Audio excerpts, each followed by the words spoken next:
Welcome to Fantasy Focus. Today's podcast is presented by Geico. You can watch us every weekday at 11 a.m. Eastern Time on ESPN's Twitter, Facebook, and YouTube feeds, as well as the ESPN app. And you can download Fantasy Focus wherever you get your podcast. It is December. That's right, Wednesday, December 1st. Field and Daniel Dopp and Kyle Soppe here today. What's going on, Daniel? Nothing much. What's going on with you? No, not too much. Are you feeling comfortable in that seat over there? I am. I'm changing the size, the height of my mic. It was a little bit too high before, but let me ask you this question. It is freezing in this studio. It is literally 7 degrees. Seriously, for those of you at home that don't know this studio is always so cold. I actually decided to wear long underwear today underneath my jeans. My question to you is, when you wear long underwear, for lack of a better term, do you also wear short underwear underneath the long underwear, or is the long underwear just your underwear for the day? The long underwear is the underwear for the day. Wow. Kyle? Opposite. You wear short underwear underneath long underwear. Oh yeah, and probably pants on top of long underwear. I layer as much as I can at all times. I am just so curious because... Are you breaking the tie for us or no? Yeah, well, right now I am wearing short underwear on top of long underwear, but I'm just curious what the rest of most people do because, you know... people have been asking this question for decades. What do you do? So long. Also, it's interesting that you chose to wear long underwear but a short sleeve t-shirt. Yeah, you know what? I really like this shirt. I haven't worn it in a while. And you have decorative sleeves on anyways at all times, so like you kind of have sleeves on, right? So that's fair. This shirt's from To Write Love on Her Arms, and it says "People need other people." You have the coolest collection of t-shirts. I like that. People Truly. do need other people. They do need other people. That's right. And how many t-shirts do you think you own? 100? Probably 100. Yeah. Okay, that's good always value room for more, though. There's always room for more. Of course. So that's like basically another way of saying, like, if you've got cool t-shirts, send them to ESPN, care of Daniel Dopp here, Middle Street, Bristol 06010. We mentioned this yesterday, but a couple of pieces of housekeeping right off the top. It's V Week at ESPN, and our partnership with the V Foundation highlights the urgent need for cancer research and the elimination of racial disparities in cancer outcomes. You can learn more and help support by visiting v.org/donate. That's v.org/donate. 100% of your donations goes directly to cancer research. Matthew had some wonderful words about this yesterday, but I think that last part's like especially important, that 100% of your donation goes directly to cancer research. If you donate $1, if you donate $100, if you donate an amount that's not $1 or $100, all of it is going right to cancer research. And I've always felt, Daniel, that, like, first of all, it's altruistic, it's wonderful, and people are willing to spare or donate money that they have. I also think it's important to note that, like, when we say no amount too large or too small, like, there is no amount that's too large or too small to donate, right? If you have $3 available, that's $3 extra than the V Foundation would not have had without your generosity and your contributions. If you have more, your generosity is certainly appreciated as well. v.org/donate. You can make a major legitimate difference. The holiday season, there's an old saying, it's better to give than it is to receive. I think it certainly applies in a situation like this. 100%. We both love V Foundation. They are great, great people. They've done a lot for our show. We hope to give just a little small piece back of what they have given us over the years. Additionally, we're going to mention this again and again tomorrow and again the next day. Fantasy Football Now this Sunday is not going to be on ESPN2 or ESPN News. ESPN News is like our curveball, like when there's F1 racing. But there's 3 things taking place. There is the College Football Playoff Selection Show, there is NFL Countdown, and there is F1. 3 major events. We're going to get the new home of digital. So if you're watching us here right now, you're watching on ESPN's Twitter or YouTube page, ESPN Fantasy Facebook page, the ESPN app. All of these places are ways in which you can go and watch Fantasy Football Now on Sunday. Which, by the way, did you know that our friends up north, our neighbors up north, Canada, the Canucks, are unable to watch Fantasy Football Now on ESPN2 as it is right now? I didn't realize that. Yeah, this was brought to my attention recently. So a win for anybody up there that maybe listens to us in Canada and you haven't had the chance to watch Fantasy Football Now. And maybe this is just regional, but somebody reach out to me. I will withhold the identity of that person for now. Maybe he'd be cool with me mentioning, because it is pretty darn cool who mentioned it. Like, it's like, I'd like to tell you that, like, this person like reached out to me directly, but I was on a group thread with Matthew. Okay. So like, right. Wait, like, Justin Trudeau? Yes. How'd you know? It's so weird. Yeah, one of our favorite stuff. It's not Justin, but really, I mean, this trust me, I so geek out when I hear from him. I do love the Great White North. My grandparents, I spent a lot of time in Canada. Great. Love it. Toronto's one of my favorite cities. Montreal's a great city. British Columbia, the whole region's great. Went skiing out there once, phenomenal. I got family changed my life. Nova Scotia. Nova Scotia, eh? Yeah. Do they see the sunlight first in the morning? Probably. I think that might be the case. I know in Nantucket, as far as we're concerned, we get the first sunrise every morning, but I think some in Nova Scotia argue differently. But anyways, fantasy football now on our digital home for 1 week and 1 week only, so you best not miss it. And with that, Daniel, I will pass it over to you. Oh, yeah. I'm going to take over hosting the show today. Usually a lot of fun. Usually when it's just us, like you host the show like you normally do. But when I'm on the show without you, I usually host because that's more of my role. Right. So I asked you today if you don't mind if I toss you questions because I think you're just a really smart guy, and you're good looking and you dress well and all that stuff. So Wow. Jeez. So let's start with some injury news and updates. Channeling Maynard Matthew right now. Let's start with some injury news and updates. Daniel Jones, week to week. Looks like the Giants are going to get Mike Glennon this week. How much is that going to change, if anything, for you about any of the Giants rankings? You know what's funny is that I think the biggest fantasy fallout from this news, that if Mike Glennon starts on Sunday, is that if you haven't already, literally right now, stop whatever you're doing, except for listening or watching the show. Correct. And go grab the Dolphins defense and special teams, who at last check was available in over 55% of leagues. It's not that Daniel Jones has been great, but unlike Daniel Jones, Mike Glennon cannot run. He has zero ability to stress a defense with his legs.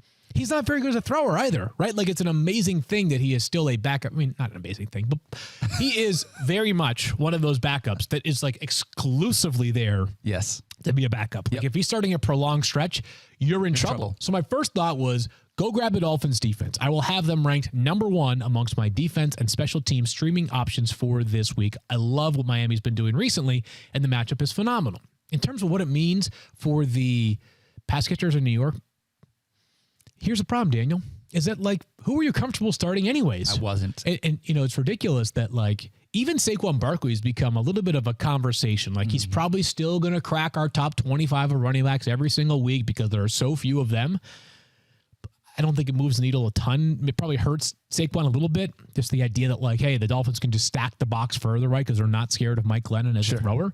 But whatever optimism you may have had in recent weeks about the potential for Kadarius Toney to break out, or the possibility of Kenny Galladay seeing an increased target share after their coordinator change, like, I'm not saying it all goes away, but any Giants wide receiver I'm starting, and I'm sort of like, if I'm watching the matchup, I've got my hand covering my eyes. I'm just sort of looking through it just a little bit. Like, watch the matchup. I want the box score. Yeah, don't bother watching the game. Yeah, but like, I can watch the box score through like one little sliver of my hand.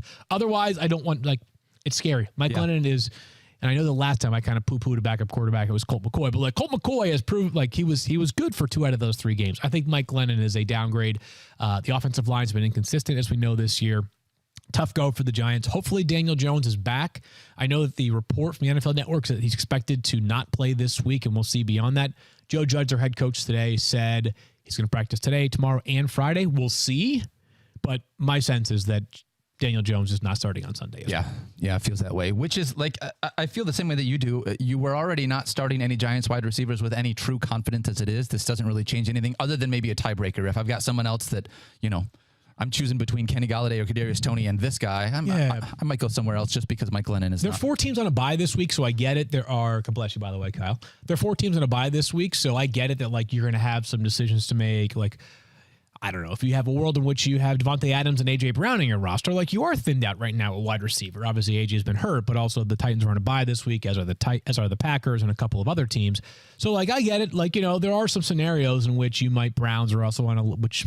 Not really a wide receiver there you're starting, but still, the point is that, like, there are ways in which you're mixing and matching your bench wide receivers right now. My hope is that by the time we get to the playoffs, like, most of your start-sit conversations are just like 2 great options. Like our director Brian before the show, he's got an unbelievable roster, and his flex spot is James Conner versus Leonard Fournette. And I'm like, that's the kind of conversation I want you to be having come the playoffs, right? Because that's high society issues, right? I don't want you to be thinking about whether you should be starting Kenny Galladay or not in week 15. Like, either he's resurged or just surged and he's really good, or you're like, okay, listen, like, probably an ill-fated decision to sign them to a 4-year, $72 million deal, and maybe next year.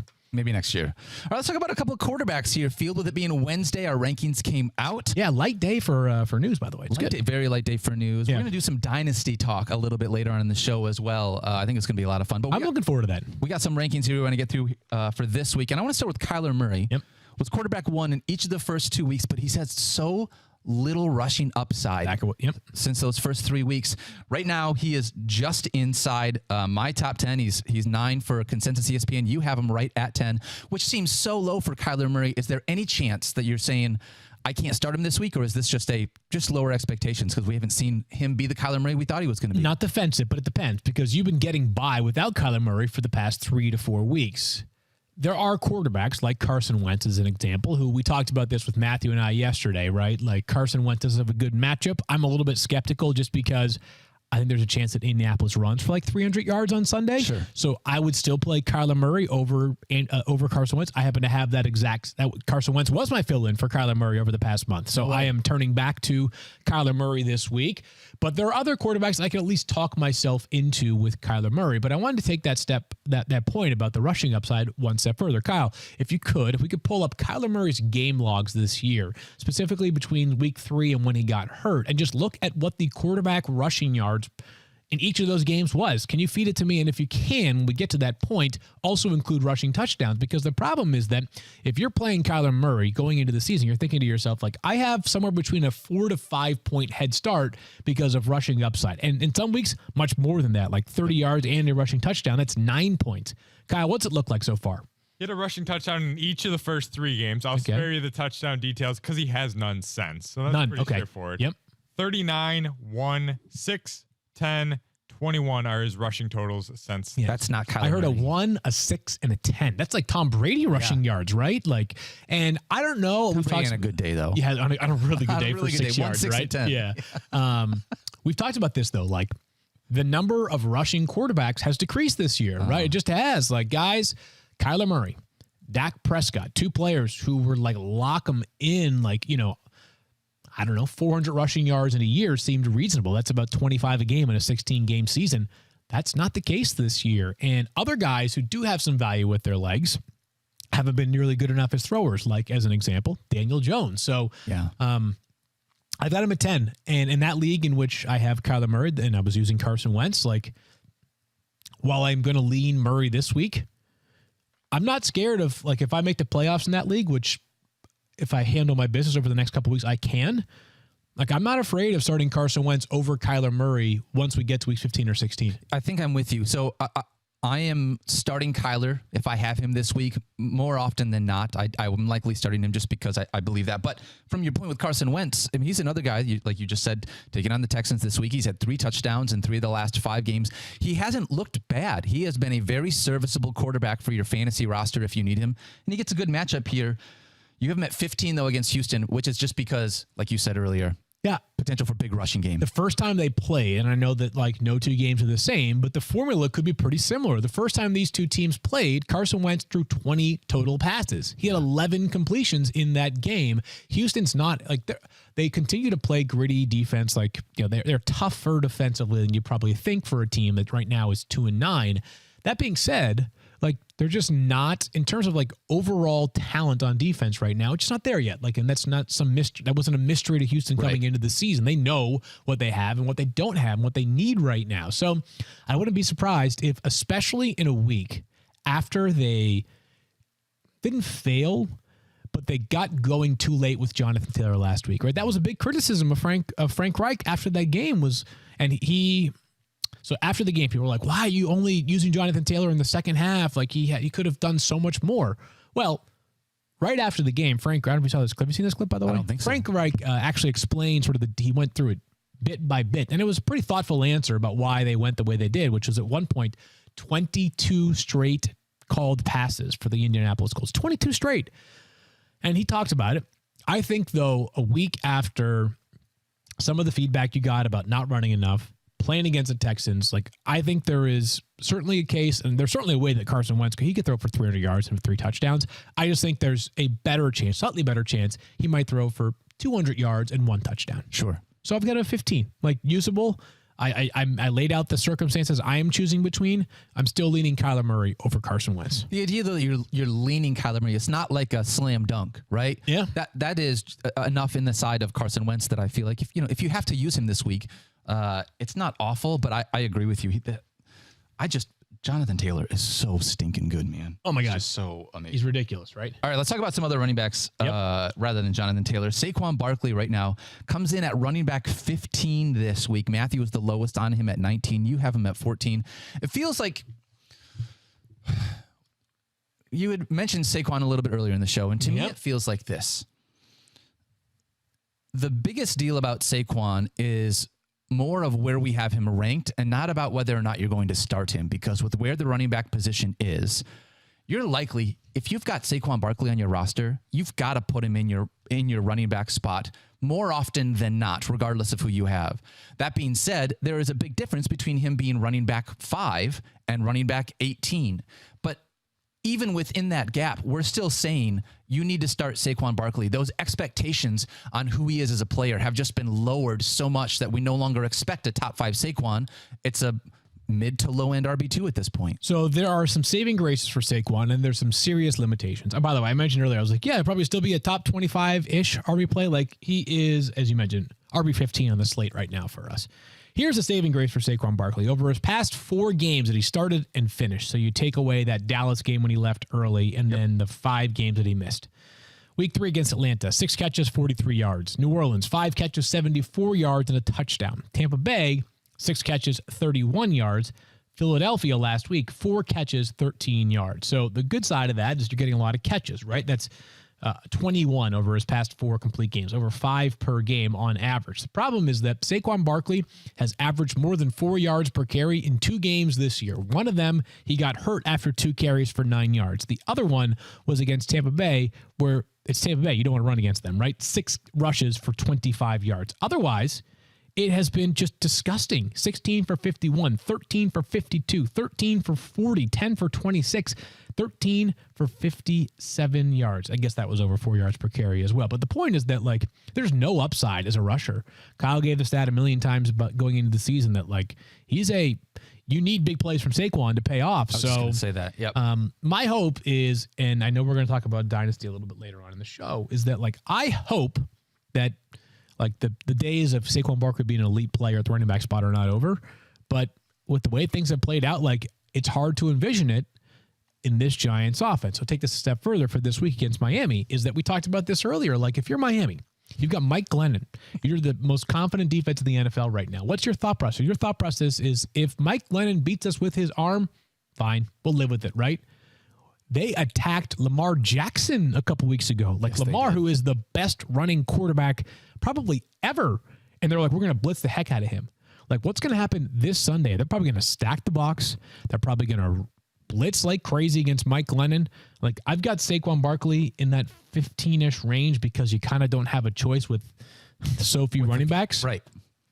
But I'll tell you what, like, I'm having, again, my own decision here. I've got, in a league, I also have Dalvin Cook, Alexander Mattison, Elijah Mitchell, and Melvin Gordon. And I'm not so sure that Saquon Barkley starts over Melvin Gordon for me. I don't know, right? Like, that's tough. Yeah, tough. That's tough. So it's a tough time right now for Saquon. This is not a new narrative either, because, like Kyle did say, that if you take away a lot of those big explosive plays that he's had, his yards per carry is pretty poor for his NFL career. So from that standpoint, 3.6 this year, 3.6 yards per carry. That's not a superstar running back in this league. And I get it. It's not. He's got to have help. He's got to have help from that offensive line. He's got to have help from that, it's quarterback. But he's just not getting it right now. He's just not close. That big rookie year he had 7 games with under 50 rushing yards. So even when he's going good, this is part of what it is. Yeah. But just like, there was 91 catches that year, right? Like, that's crazy. So you probably need in PPR scoring, you need Saquon to continue to get 5 to 7 targets per game. Yeah. Let's talk about Clyde Edwards-Helaire, who came back after a multi-week absence last week. He out-snapped Darrell Williams 41-30. But I was looking at his box score before we started the show today. One, he just, unless he gets in the end zone, he's like everybody else he doesn't catch enough passes to make his passing upside be something that's like, if he catches a pass or two a game, that's probably about what he's averaging. Yeah. They're not for big yards. He's not getting 100-yard games. He's, his touches are fine, but he needs to get in the end zone if you are playing Clyde Edwards-Helaire. That being said, they're taking on Denver this week, and Denver is a tough team all the way around. I already don't love it, him splitting time with Darrell Williams. But that's what I wonder this week. I have a 23 on my RB board, which is one slot lower than the consensus rank of 22. But here's what I want to find out about CEH is Darrell Williams played more snaps than CEH in CEH's first game back. Keep in mind, though, it was his first game back, right? So like, if you're going to be a little bit protective of a player, it probably makes sense to do so in that first game back after a legitimate knee injury held him off the field for quite some time. Beyond that, they had their bye. So if there is ever a time in which CEH should be fresh and should be feeling like his normal self, this should be it, at least on paper. What is his normal self, though? Like, what is... That part I don't know. And that's what I have to figure out, is that, like, are we giving him one last chance, right? Because this was a player who last year in redraft positioning was being taken like 6th overall. I know. Right? The hope was that he could be a legitimate fantasy superstar. In an amazing offense that scores a ton of points.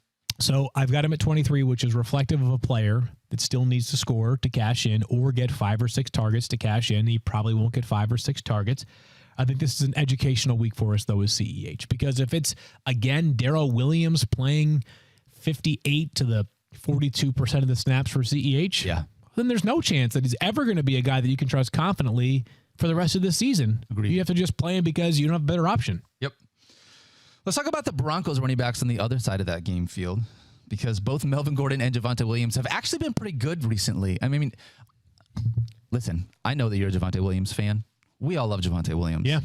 Are you ready to start saying that he needs to be started over Melvin Gordon, or is that not really a conversation because you're likely starting both of them because they're both producing so well on a week-to-week basis? Yeah, I think there are some people that actually have both of these guys, but grabbed both, hoping that grab one both, would. figuring like you could just sort of cannibalize the backfield. Like, hey, if Gordon's running great, it'll be him. If or maybe Javonte Williams comes on running down the great, stretch. right? Yep. But it kind of worked out like in the exact wrong way for that, right? Like instead, what you have is you have two guys that are playing incredibly even number of snaps. Gordon still looks good, by the way. Like, I know he's been held under 10 fantasy points in back-to-back games, but in the 4 games prior to that, he's averaging only 15 fantasy points per game. So let's push this forward to Kansas City on Sunday night. A couple of things here is that in previous years, the Chiefs offense, which, by the way, I don't think Patrick Mahomes has ever lost to the Broncos. He's got their number.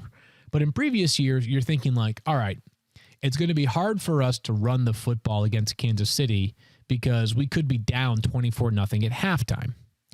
That hasn't happened, or I don't think that has happened recently for Kansas City because of the way they're playing offense right now, right? They're just not the same level of offensive threat right now as they were in previous years. They certainly can do it any given Sunday, but if you ask me right now if the Patrick Mahomes-led offense scares me as much this year as it did last year or the year before, the answer is obvious. The answer is no, it does not.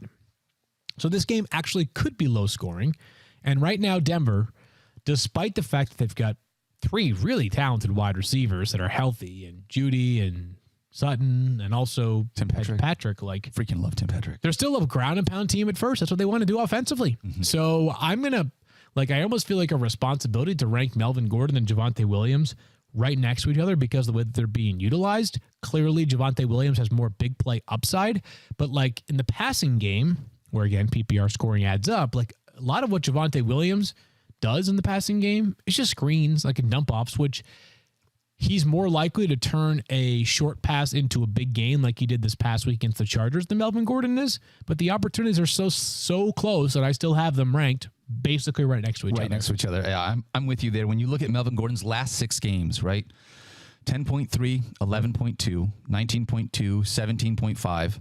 Week 10 against Philly, only 9.3. Yeah. That was a tough game all the way around. And then last week against the Chargers, 9.8. But he had 18 touches in that game. Right, and 9.8. How many catches did he have? Does it say right there or no? In that game? Yeah. He had 1 catch on 2 targets for 5 yards. Right, so like he's still at, like, that's what, I think if my math is correct, 1 catch for 5 yards. So he had 83 rushing yards, right? Correct. Like, if you get 83 rushing yards, like I can't. On 17 carries, like you would love that. I'm okay with that. Yeah. So I'm still good with like both these guys. Like, again, we thought coming into this season, maybe Javonte Williams would eventually catch and just leave Melvin Gordon in his dust. No, Melvin Gordon's playing good football. Like he's an interesting free agent this offseason. Like, I don't know that he can be James Conner next year, but if he catches on in the right offense and has a chance to be a hammerhead for them, like they have so many other ways to upgrade the spot as well.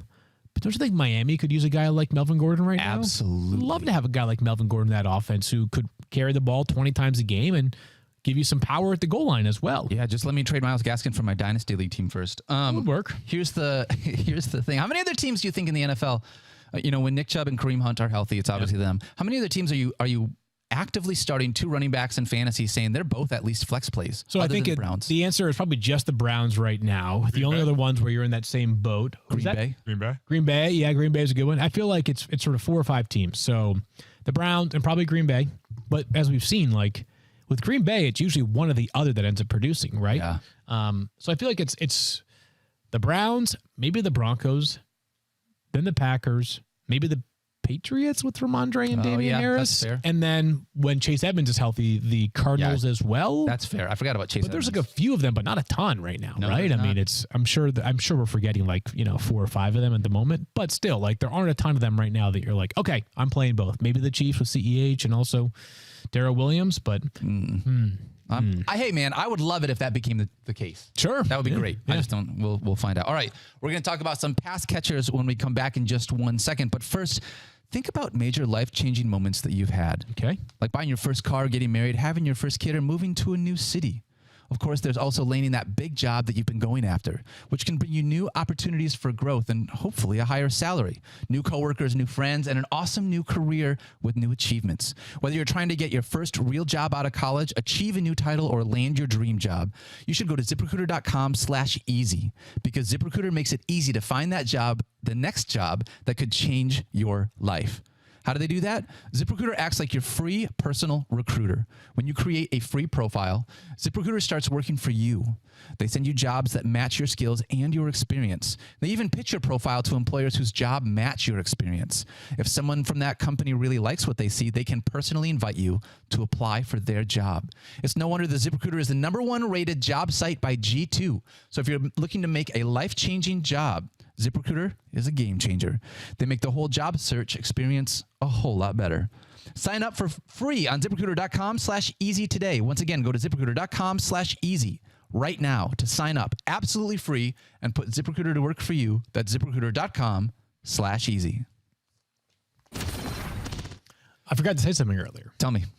Fantasy Football Now this Sunday, as we told you, is going to be on the various social media platforms, including the ESPN app. Accurate. We're also going to have Daniel Dopp on Fantasy Football Now, making his Fantasy Football Now debut, or no? It is going to be my Fantasy Football Now debut. It'll be, so here's what's exciting. I actually get to have, well, maybe, I don't want to say, potentially 2 Fantasy Football Now debuts because this will be my digital Fantasy Football Now debut. Right. And then if it ever happens when like someone's sick or whatever and you guys are out, then I can have a television debut. Oh, how about that? You know what I mean? So I really, awesome. it's like I'm redshirting. This is like my redshirt season. Not redshirting. You're better than that. I know there's actually nothing wrong with redshirting. It can go a long ways in your development. This will be a lot of fun. Mike and I are going to do wide receiver, cornerback. We're going to do a bunch of DFS talk like we do on the podcast. So you'll get a lot of what you're used to with us. Hopefully it'll be a lot of fun. This will be great. Can't wait for that on Fantasy Football Now. Again, anywhere that you watch the show here now, you can also do the same thing on Sunday starting at 10 a.m. Eastern Time. We look forward to giving you our usual amount of information, plus more with Daniel aboard. So you mentioned we're going to talk about pass catchers. Let's do it. Yes, we are. I want to talk to you about Mike Williams because he's a guy that has been back and forth all season long. Everybody in the fantasy community has been talking about him because it's like, what am I supposed to do with this guy? It's kind of felt like it's got to the point where it's either that, and for me, it's not this now.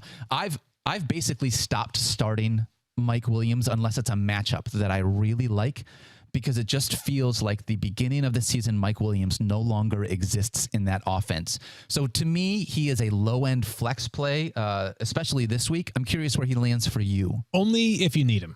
And what I mean by that is it's week 13. Depending on your league settings, you either have 2 or 3 weeks left of the fantasy football season in the regular season.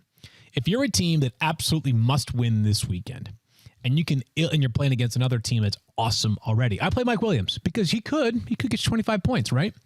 If you're a team that is in a good spot that you need to just sort of hold serve for the next couple of weeks, hey, you're in 4th place, 6 total teams make the playoffs.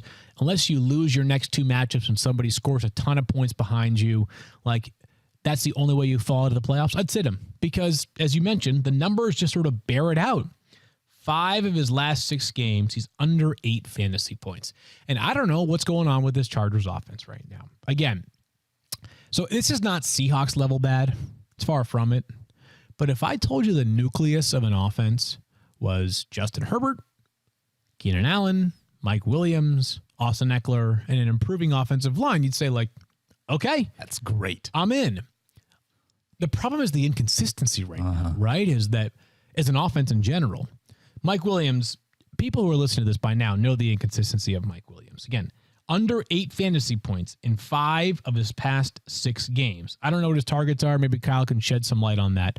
But he's 50 catches for the season, 744 yards, 7 touchdowns. It feels like all that came in the first month. Is this the first year that he's had more than 50 catches in a season, Kyle? It is, and his targets have been okay, going backwards, 8, 6, 6, 5, 5, 5, 5. I mean, that comes right on the heels of having 16 in a game, so it's not what it was. But 8, 6, 6, 5, 5, 5, like, solid target share. It feels like coming into this season, and this is one of the things that I've always looked at with Mike Williams, right?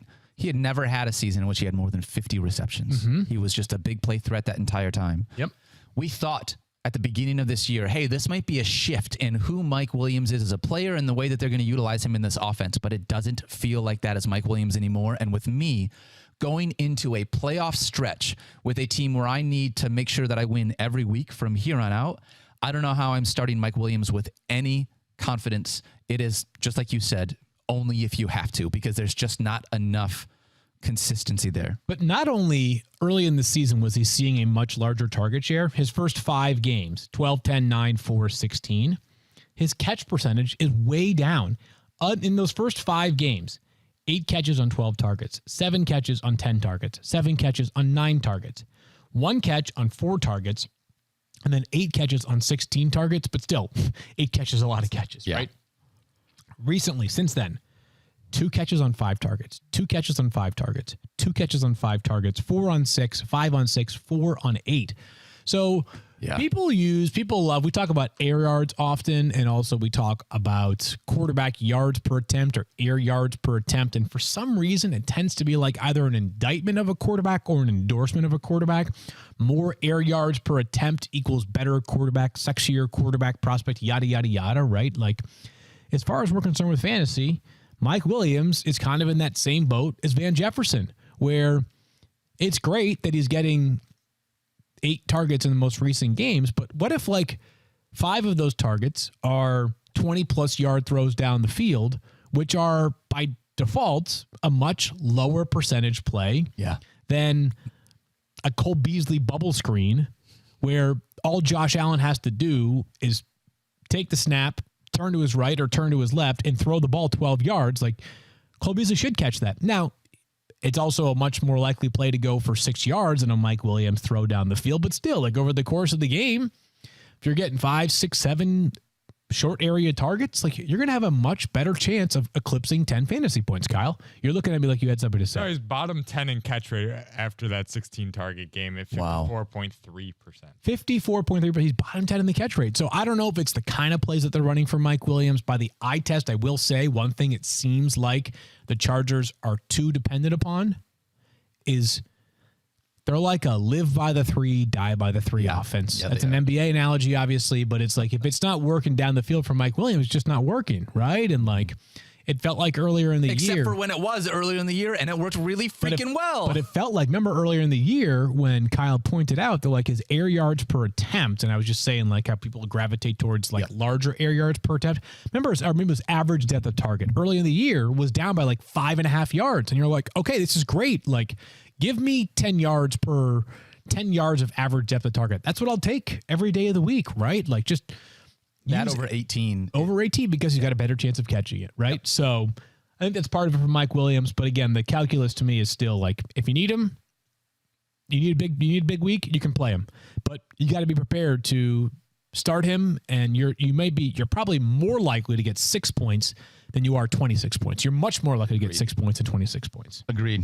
Now let's talk about Jamar Chase, who has had his last 4 games have been his worst 4 games of the season field, which is no big deal. We're just heading into the fantasy playoffs. So that gives me a lot of confidence going forward. But this week, still inside your top 10. What do you need to see from Chase this week to feel like he's getting back on track to the Jamar Chase that he was to start the year? So a couple of things. As I remember earlier on in the season, like early in this season, we considered Jamar Chase like a potential sell high candidate because, excuse me, you're like, holy crap. Like of his first 16 catches, 4 of them went for touchdowns. 4. That's 25%. Like over the course of the season, like if an elite receiver gets to 10%, you're thrilled beyond description, right? Devontae Adams has 110 catches and 11 of them are touchdowns. Like that's a great year, right? 10% a big number. Like 5% or 8% is probably a much more likely number. He was at 25%. So it was just some good luck. Good play, obviously, but some good luck just speaking in terms of NFL averages. But recently, his catch rate has just significantly dropped. And again, same deal here with Jamar Chase is that like he's probably getting more work down the field than your average wide receiver. And as a result of that, they're just less likely to hit. I'm not nervous about him, right, Daniel? Like I think probably just like he could, like he's way too talented. Like way too talented for me to expect anything other than if he went for 25 fantasy points this weekend, wouldn't surprise me at all. Not at all. I'm not concerned. I think this is more about just like things leveling off than anything speaking specifically that has changed a lot. So I think it's just sort of like he is now appropriately slotted where he is as like a low end wide receiver 1, where for a while he was going as literally the top wide receiver in fantasy other than Cooper Kupp. Like he was the most valuable wide receiver in fantasy for like the first month of the season, not named Cooper Kupp. So he's dropped a few spots, but not concerned. He's still a lock for me. Agreed there. Let's talk about Brandon Aiyuk. Especially with Deebo Samuel being hurt, we've been waiting to see Brandon Aiyuk come back on like we saw last year. At least 6 targets in 4 of his last 5 games. So you know that he's been out on the field. You know that he's been more active in this offense, especially with Deebo banged up. Where are you at on Brandon Aiyuk this week? So I've got a wide receiver 14 on my board. He's 16 on the ESPN consensus rankings. He has at least 6 targets in 4 of his past 5 games and 85-plus receiving yards in 3 of his past 4 games. That was a Matthew stat. Oh. Yeah, it's okay. What? I teed it up with that stat, and then you... Oh, did I do that again? So you Holy Matthewed crap. it. Oh, my gosh. This is why we switch roles, right? I'm the host. You're the... I had to give myself one... Jesus. Totally not paying attention for a second. The thing is, like, I didn't have my phone. I was just looking at the piece of paper. I'm like, what is going on, right? Like, what is that? I love you. Weird. I love you too. I love doing this show with you. For the record, I know that we've been talking a lot about this, but like, this is so much fun just being able to sit on the couch. Oh, it's great. I love having you. I hope you guys enjoy it as well. If you don't, therapy. Please let us know at Matthew Berry TMR how much you dislike the podcast. Damn, I can't believe I just did that. Because, like, listen, I'm as prone as anybody. Just like grab the phone for a second and be like, "Hey, check it out." I was just staring right at the paper and just right at the paper, in one ear, out the other. Anyways. Did I mention that he has at least 6 targets in 4 past 5 games and 85 receiving yards in 3 of his last 4 games? Anyways, if I haven't, I just did. I'm bullish on the player. I came into the season thinking he was a potential breakout star in fantasy this year. It took half the year for him to get going, but he has gotten going. And Deebo Samuel not available to play for this week and potentially next week as well. But as I mentioned a couple days ago, like I'm not so sure that Deebo Samuel's absence like means a ton for Brandon Aiyuk. Maybe a few more targets, but I thought that like maybe what it meant more of was like maybe a bit more Jeff Wilson Jr. I got to tell you though, the matchup is a little bit scarier for me than I thought it was going to be. Who would have thought that Seattle being off a defensive team this year? And they've been pretty stingy in the secondary, even with like some notable injuries. They've got a cast of like they've got DJ Reed, a former safety, playing as like their number 1 cornerback right now. Like Trey Brown, their promising rookie, he got hurt recently. He's done for the year. Sidney Jones, who was a cast out from Jacksonville, he's playing a lot for them. So I don't love the matchup, believe it or not, but I think I'm just trusting the talent of Brandon Aiyuk. And right now, as I look around at offenses in the NFL that are doing a really, really good job, like an exceptional job of allowing playmakers to make plays, San Francisco certainly is up there for the one that I think is doing as good of a job as any of allowing players to make plays, like not putting their quarterbacks in spots where like they're allowing the quarterbacks to function at a high level within the offense. And I know Jimmy G is like imperfect. He's an okay starter. He's not a great starter, right? But I think that like the opportunity should continue to be there by scheme from Brandon Aiyuk, which is why I'm bullish on him now and going forward.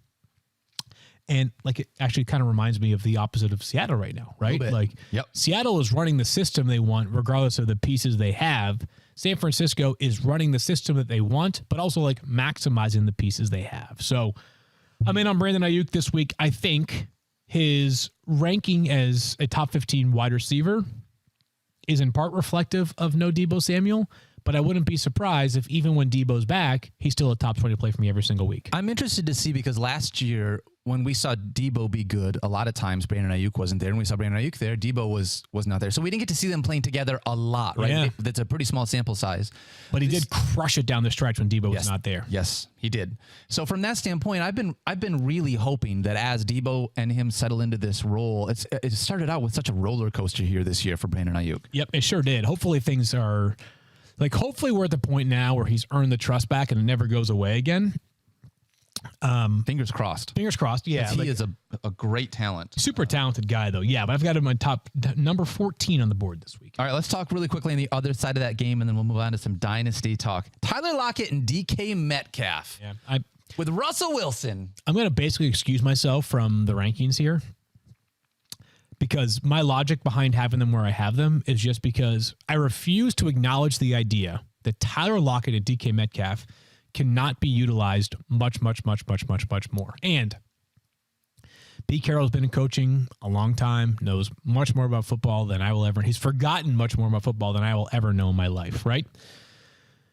But good Lord, if a Monday night football loss doesn't make you look deep inside the mirror and say to myself, like, how do I make things better? I don't know it will.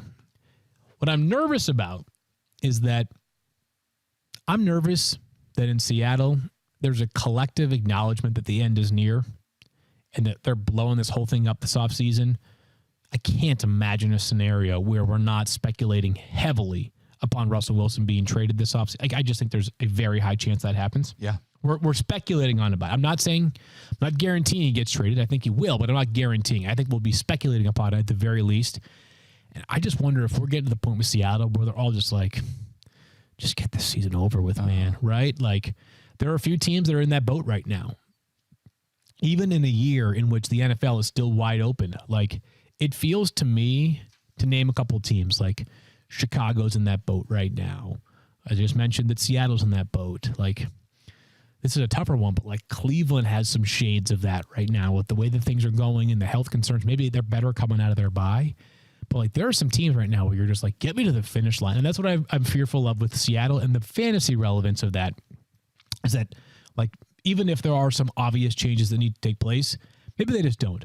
But I've got DK and Tyler Lockett inside my top 20 because I'm like, I have watched football for the past 3 years and I know that they're both super duper star talents. And I'm placing faith, perhaps improperly, in Pete Carroll that they'll adjust things offensively this week. I lost a week last week because I started DK Metcalf over Jalen Waddle. Do you suggest that I start Jalen Waddle this week or DK Metcalf? I'm going to go ahead and go with Jalen Waddle, which is crazy that like you have to bench DK Metcalf, right? But like, holy cow. I got lucky that I got some good wide receivers in that league. Jeez, man. All right, let's talk about some dynasty stuff here. Oh, good last note by Kyle, by the way. Real quick. Yeah, do it. Go ahead. San Francisco, once again, for the third straight year, is on pace for their wide receivers to lead the NFL in terms of average yards after the catch per catch. So catch and run opportunities are a staple of what they do in San Francisco. Wow. All right. I love Dynasty. I really do. Like, I was talking about this with somebody a couple of days ago, and we were just sort of working through a couple of different trades, and I'm like, the hard part, it was a redraft league, and I'm like, good Lord, like there's so many different tentacles to consider. I'm like, this is why Dynasty rules, because you can always make a legitimate offer that works for both sides. Whereas in redraft, it's so hard, right? Yeah. I mean, like it's just, you always feel like you're getting ripped off or you're ripping somebody off. No one wants to feel ripped off. But in Dynasty, I love it. And I love the idea of Dynasty because I don't know, like these players take on a different level of emotional attachment to me. 1,000%. There's a long-term investment in them that I totally buy into when I'm in a dynasty league. And it's just different than redraft, right? Like it is, when you're talking about making trades, you're talking about looking, to the future. It's not always about this year. A move that you definitely wouldn't make this year if it was a redraft league, you're like, that's a great move for me to make in a dynasty league. So if you've never done one, we're going to say this now, please just try one. Give it a shot. Yeah. Just try one. Super easy to set up. It's fun. I actually think the interesting part is that, like, while sometimes I think that, like, the part that matters the most in a dynasty league is just your initial draft, because, like, a couple of things work in your favor the first time around. But more and more I think about it, like, Elijah Mitchell is a guy, I don't even know if he was drafted in our dynasty league here at ESPN. He might have been. I don't think he was. But I don't think he was. Guys like that can slide through the cracks. And Chris next thing you know, was drafted in the first round of our rookie draft, just in case you were was he really? Yeah. Wow. My God. Jeez. It's weird though, right? I mean, all these things are weird. So yeah. Let's talk about some quarterbacks then. Let's do it. All right. Let's do it. So a lot of what dynasty, we're taking a lot of this from Mike Clay. He is our dynasty guru for everything. Yep. But a lot of what this is based around is age, because dynasty, you're talking about keeping players for a long period of time. So obviously younger players have longer careers, more upside for you. Starting at quarterback, I'm just going to list the top 5 here. Top 5 dynasty quarterbacks. Patrick Mahomes, 26 years old. Yep. Josh Allen, 25 years old. Lamar Jackson, 24. Kyler Murray, 24. Justin Herbert, 23. Do you have anything outside of that top 5 from a long-term dynasty outlook that you feel like you want someone else in there? Kyle, like, if I'm completely missing somebody, let me know. I don't think I am. I'm just trying to think of, like, guys that are, if there's like an established star that I haven't remembered that's also a young star. But my answer is no. Like, of these 5, these are the 5 that I would pick if I were to do my own dynasty quarterback rankings. What I find really interesting about this, and again, this is pulled off of Dak's probably the other one that would probably come into mind. But Dak is what, 28 already? Like Dak is, yeah. You have that on the third sheet. Yeah. Kyle hit you up with a... Yeah, there it is. I'm sorry. I missed that right here. Anyways, Dak is 28 years old already. What I did find interesting about this is that within these 5 quarterbacks, Patrick Mahomes is in a tier by himself, according to Mike, 34th overall. Mm-hmm. By the way, this is one quarterback leagues only. Josh Allen, 55th. Lamar Jackson, 56th. Kyler Murray, 59th. Justin Herbert, 64th. If I were to redo this, the only thing that I would either make a case for is either to have Lamar Jackson ahead of Patrick Mahomes, or just to narrow the gap a little bit. Because what I would say is that if I were to make the case for the most valuable dynasty quarterback over going forward, I would make the case that there are 4 players out of this group that I think have the chance that I value the most, with Justin Herbert being on the outside, like just behind them. As I think Patrick Mahomes, Lamar Jackson, Josh Allen, to me, are sort of like a 3-way tie for first. Kyler Murray not far behind, and then Justin Herbert there as well. The reason why I tend to lean towards Lamar is simply because we were talking about this. It's just like in a year in which quarterback rushing is fading and fading and fading, he is rewriting record books again. He's just ridiculous. He has already tied Michael Vick for the most games with 100 rushing yards in a game amongst quarterbacks ever. And I think every year there's a legit chance Lamar could crush over 1,000 rushing yards. I would have him first, but I'm not going to quibble with this too much more beyond that. Like, those are the 5 that I think have a real chance to be in the mix. I think the most interesting name that's not mentioned here, though, it's Jalen Hurts. That's where I was going to go next. Yeah, and here's the reason why he's not ranked higher is we have no idea what the future looks like for Jalen Hurts, right? Like, quarterbacks go from like bona fide, standouts or looking like superstars to like non-factors within a couple of years, right? I mean, like, Baker Mayfield was showing he set the rookie touchdown passing record. I think it was 24 touchdowns as a rookie, can barely play. And then we also have somebody like RG3, right? I mean, he looked like he was going to be the king of the NFL for years, right?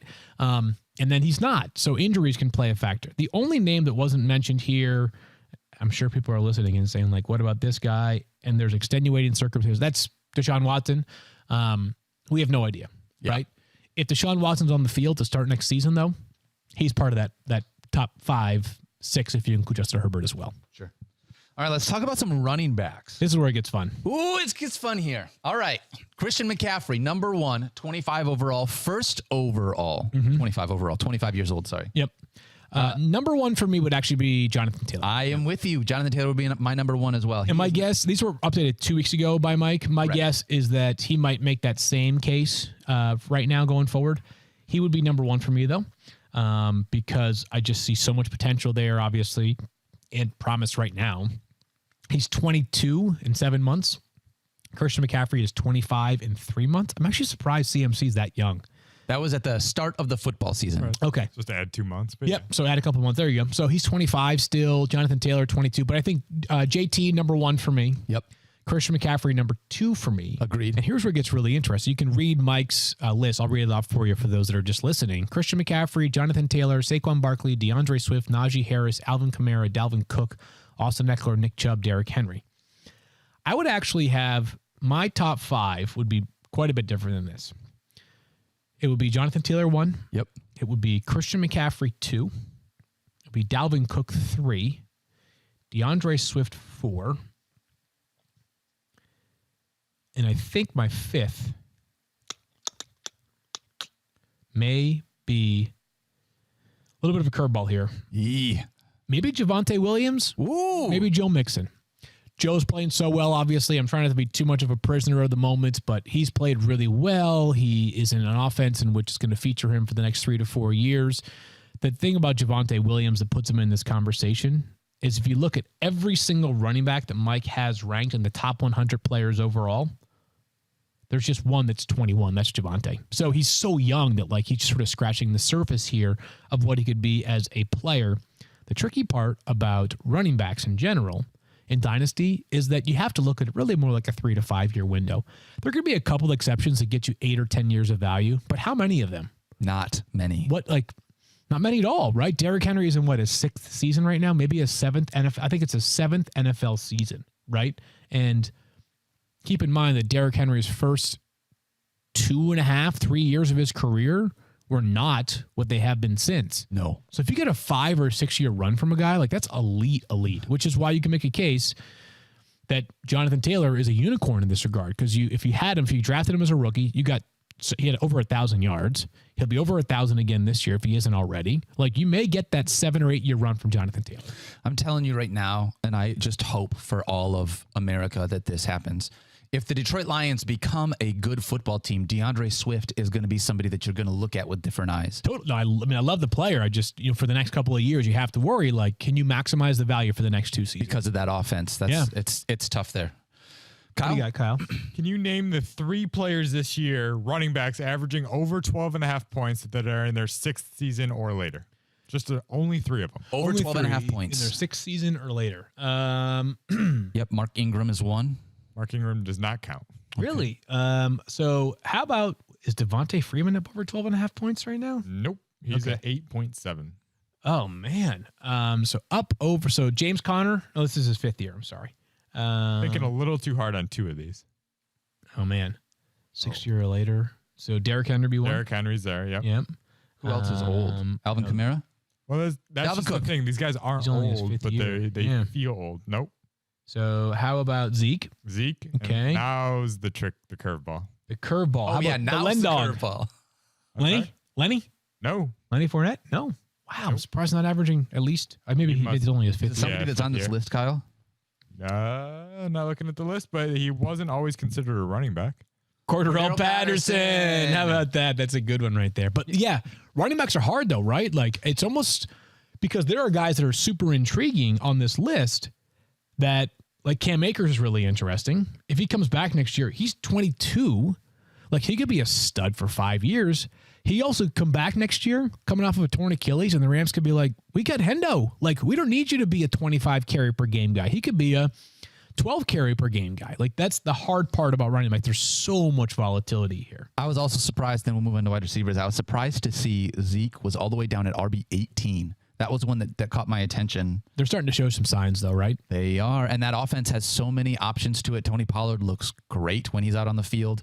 I want to talk to you really quickly. Derrick Henry. Yeah, hard one. Didn't get a ton of, I don't want to say ton, but didn't get as much run at the beginning of his career. Kyle and I were talking about this on the phone last night when we were putting the show together. Didn't get as much run at the beginning of his career. Yep. Because he was the number 2 fiddle there. But now he's gotten so much workload that is the narrative of he didn't have that full running back workload throughout his entire career gone because he's had like a year and a half's workload every year in the 3 years since. Yeah, I mean, sort of. Like, I get what you're saying, that like he's made up for lost time. So a little bit. I mean, his body's the punishment for his body maybe has made up for lost time. So it sucks that he got hurt, of course, obviously. But like in some ways, you could make the case that like avoiding like an extra 10 or 12 games of wear and tear like could give him that refresh going into next season that he hasn't had in quite a long time, right? I think Derrick Henry's going to come back and be like, I'm my all too early 2022 top like redraft draft board. Probably will start with Jonathan Taylor or Derrick Henry. Like that's where I'm leaning at right now. Because CMC obviously is very much in that conversation too, but it's like because of the brittleness recently, it's hard to say like, yeah, you got to draft him first overall. We'll see. I know I was very much in that camp this past year. I don't know. And Stefania obviously could have better insight on like the specifics of the Jones fracture. I have sincere confidence in Derrick Henry coming back. And I still think there's like a 3 to 4 year window of excellence for Derrick Henry. Like I agree. Elite next level excellence. I would still have him, I think, as my RB1 going into next year. So best player overall. I think that as well. I think that he is one of those players that's just different than everyone else. Literally, like not the same species as you and I. Yeah. Yeah. So, all right, let's talk about some pass catchers here to close the show out. Oh, man, this one's so fun because I was thinking about this over and over and over again. Like if I had to make my top 5 Dynasty wide receivers, who will be number 1 overall? And I've come to the conclusion that the answer is Justin Jefferson. Ooh. Who is just a little bit older than Jamar Chase. Yep. So how do you break the tie? How do you break the tie? A slightly larger sample size, right? Like Justin Jefferson's been doing this for one full season more than Jamar Chase. And both of them play with, I think Joe Burrow's a better quarterback than Kirk Cousins.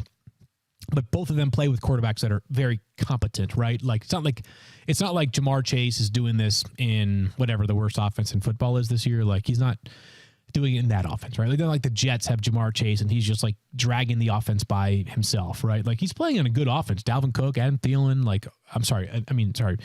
Tyler Boyd and T. Higgins and Joe Burrow, like that's a good offense, right? And then same thing with Justin Jefferson. Like he's playing in a good offense as well. Like these are good pieces. So both of those players are doing it, thriving in good offenses. He's number 1 for me. He's number 1. Jamar Chase is number 2. And then I think it just becomes like, what day of the week is it, right? Because coming into the season, I might have thought it would be CeeDee Lamb. I might have thought it'd be DK Metcalf. Only 23 years old, 8 months. Like he's still so young. So young, right? These guys, like that's ridiculous. How about Deebo Samuel? How can you not have him as like a top 5 Dynasty wide receiver going forward, right? You have to get lucky. So in some ways, you could also make the case that you should actually go for somebody like Tyreek Hill, right? Because he's been doing it. He continues to do it at a high level. He's 27. He's not showing signs of slowing down. Wide receivers age differently and can play longer than running backs. Now, probably not for like 10 more years for Tyreek Hill, but I think he probably has like 4 to 5 more years of greatness at minimum underneath his belt. So I think it's a really interesting conversation. But Justin Jefferson would be my number 1 receiver in Dynasty going forward. Such a dynamic talent, obviously incredible down the field, but good underneath as well. 22 years old to begin the season, 22 years and 2 months. Justin Jefferson is completely ridiculous. Every week when we look at like the notes coming out of the games on Sunday night or Monday morning, there's some crazy, ridiculous Justin Jefferson stat that I'm just like, how is it possible he's still doing this? He is absolutely incredible. He'd be number 1, Jamar Chase number 2, and then from there, it's like a royal rumble of different guys. You can make a different case. You can make a case for probably like 5 different receivers at wide receiver 3. I think I would probably have both DK Metcalf and AJ Brown inside my top 5. AJ Brown is tough because this year has been brutal for him. And health, yeah. And so you want to think about the idea that it's like, I don't want to just have a recency bias and talk about how poor AJ Brown has been, but like, dude is a monster as well. I love both of them. Here's the thing. We haven't even mentioned Devontae Adams or Cooper Kupp, both of whom are like leading fantasy in points this year for wide receivers. And both 28 years old, which obviously complicates matters a little bit, but like, I think they could both play until they're 33 at a high level, probably 32, 33. What's really interesting for Devontae is he's going to be a free agent after this offseason. If the Packers tag him, he's probably playing with Jordan Love. If the Packers do not tag him and he signs elsewhere, then he's going somewhere else. And it's like, oh, he's not catching passes from Aaron Rodgers. Now, to be clear, he has been awesome without Aaron Rodgers before. He had that Brett Hundley year where he was still really good. But if I knew I was thinking 5 more years of him and Aaron Rodgers, I'd be like, sweet, number one. Or close to it. My favorite guy to watch run routes in the NFL is Devontae Adams. He's ridiculous. He's so fun. And so technical at running routes. But by the way, there are like a ridiculous number of we can great talk about receivers. 50 wide receivers. It's ridiculous. How about this? And again, we'll close the show here. Odell Beckham Jr., a guy who is an incredible talent at his apex. Wide receiver 49 in Mike's most recent Dynasty rankings. That was a lot of fun, Dan. You know that? Juju Smith isn't even 25 years old yet. That's crazy, right? He's been playing in the NFL. He's the Josh Smith of the NFL from the NBA. Yes, like, the whole it's like he's playing in the league for 7 years, and he's still only 25. Wow. I believe he was a rookie at 20 years old. A very, very, very young player. All right, this was a great show. We are back tomorrow. Dan, you did an awesome job. Thanks. I had fun hanging out with you. We should do it again sometime soon. Yeah, maybe perhaps next Wednesday. We'll do that. And if you want more Dynasty talk, just tweet at us and let us know, or anything else, because we got some time in these final weeks of the season, especially on Wednesday. So tweet at us to let us know what you want to hear about. For Daniel and Kyle, I am Field. We'll talk to you guys on Thursday with a preview of Saints and Cowboys, wide receiver, cornerback matchups, plus Stefania is back with all of her injury updates. Catch the CSS DFS podcast tomorrow as well. We'll talk to you guys Thursday. Don't forget to love each other. Peace out.